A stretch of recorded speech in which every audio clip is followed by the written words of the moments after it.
90 రోజులు పూర్తి చేసుకొని కూటమి సర్కార్ సవాళ్ల పైన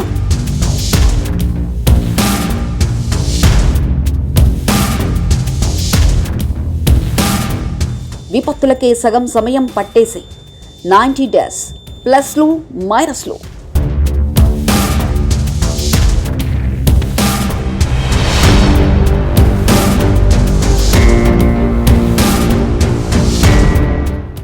కూటమి ప్రభుత్వం పగ్గాలు చేపట్టి నేటికి సెప్టెంబర్ 12 90 రోజులు పూర్తయ్యాయి.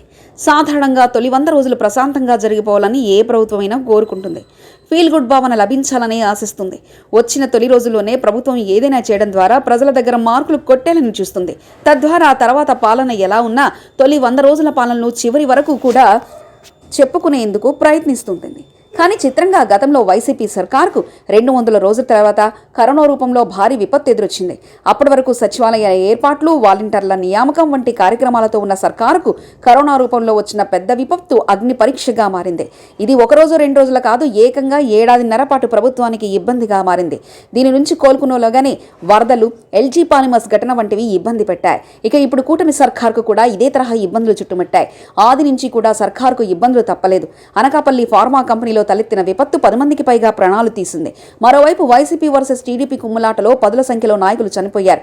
ఈ సమస్యలు చుట్టుముడుతున్న నేపథ్యంలోనే విజయవాడకు వరద వచ్చింది. ఇది 10 రోజులుగా వెంటాడుతూనే ఉంది. ఇంతలోనే విశాఖ, విజయనగరం, కాకినాడతో సహా పలు ప్రాంతాల్లో వరద బీభత్సం సృష్టించింది. తుఫాను వంటివి ఇబ్బందిగా మారాయి.